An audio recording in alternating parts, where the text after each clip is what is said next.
right, Heather. Let's just, first of all, this is Heather Pauls, and I am Kim Hurley, and we are teachers in Marshalltown.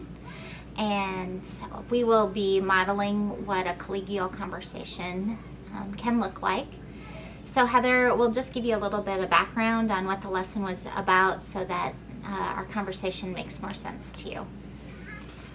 In third grade, we have been kind of struggling with writing, and so we have taken and decided to use Lucy Calkin's Units of Study this year. And for this particular task that the students were asked to do, they were asked to complement papers, something they did well on their own paper, and then complement something they did well on someone else's paper. And so we had to teach all of that. So her objectives for the day were, her content objective was, I will evaluate my own writing and the writing of a classmate. We also have language objectives in Marshalltown. So her language objective is, I will complement a piece of writing using a sentence stem. All right. So overall, Heather, how do you think the lesson went? Overall, actually, I think the lesson went pretty good. The kids were able to do what I asked. They came up with some great ideas as far as why we compliment people, which I was not really expecting out of them. Mm-hmm. So overall, they were able to do the task, and they were able to, for the most part, work together and do what they needed to do up until probably the end. To the end. Yeah. So let's look at some of the evidence that I collected, Okay. and just walk through that and see if there's anything that we would maybe do different, or think about what we need to do for our lesson tomorrow. Okay. Based on that. You started with the complementing anchor chart after you very completely went through the objectives. And having it already set up helped the students be able to see where they were going. Okay. And then I wrote down what you had replicating that anchor chart. And all of that was student engaged and led. It was a co-constructed anchor chart. Was there anything as you were co-constructing that anchor chart that you would have done differently? Or anything that you learned from the students while you were co-constructing? I'm glad we did it the way we did it, because they really did not know at first what a compliment was. Mm-hmm. And so to have to talk through what is a compliment, what are even examples of compliments, for them to get the idea of what is a compliment. Then they could move on to, well, why do we give them? Mm-hmm. You know, what is the purpose? You know, you're not just giving a compliment just to be there. You know, they usually have a purpose as to giving a compliment. And so I think going in this order, you know, what it was, and it really explicitly saying this is what it is in our classroom, and then saying, you know, this is why we do it, really helped them see that progression as to, and then they were able to give pretty good examples Mm-hmm. as to what a compliment should be.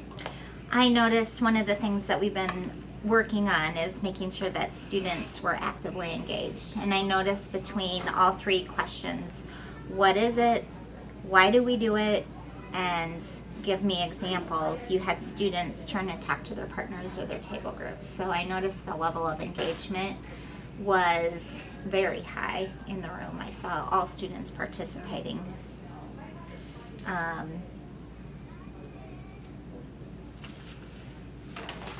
I think also having, then after doing all that, having an example that we'd already read, kind of gone through, even just, I mean, because we had already somewhat given compliments, because we had been doing an anchor chart of, you know, what do third grade writers do?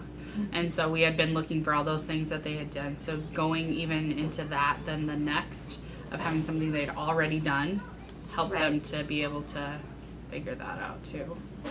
Well, and you first modeled very explicitly once they got to the piece that they actually had to give that compliment. And so you modeled, then you did one that was guided just Yep. as a group, and then you gave the directions so that students could do that independently.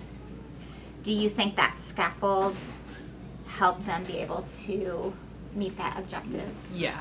If I hadn't scaffolded it like that, I don't think they would have been able to do it. They would have been lost.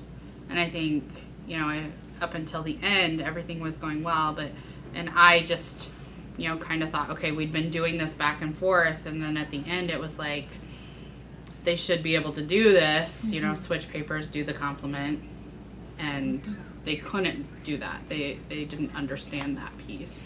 And so, I modeled everything else and then didn't explicitly model that.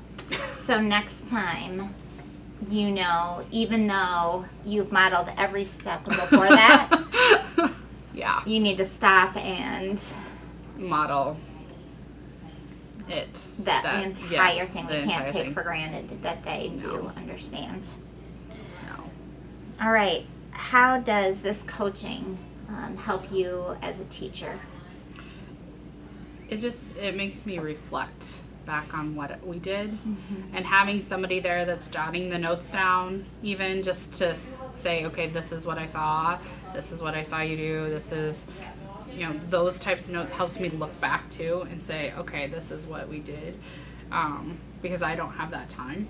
Right. So having somebody else in the room to kind of look at that and then talk it over with, because they've seen the lesson in one aspect, I've taught the lesson, and so we have two different perspectives even as to how the lesson could have gone. I could still think it's great, but sometimes it's not. Well, and think about where do you need to go from here Yeah, in your teaching? I really just need to remember that modeling everything. And Yeah. that's in all And content to- areas. yeah, it's not even just writing or just reading. It's and especially with the kids that I have this year, I think if I had the kids last year, they could have done this the way I had it. But the kids that I have this year just really need a lot of explicit steps, explicit modeling. And it is September. So Yes. hopefully it will be able to build Yeah. towards more independence and Right. understanding And their this expectations. was the first time we had taught this and even shown them how to do it this way. And so as we do it more and more throughout the year, Right. it'll require less modeling. All right. All right. Thank you. Well, thank you. Thanks.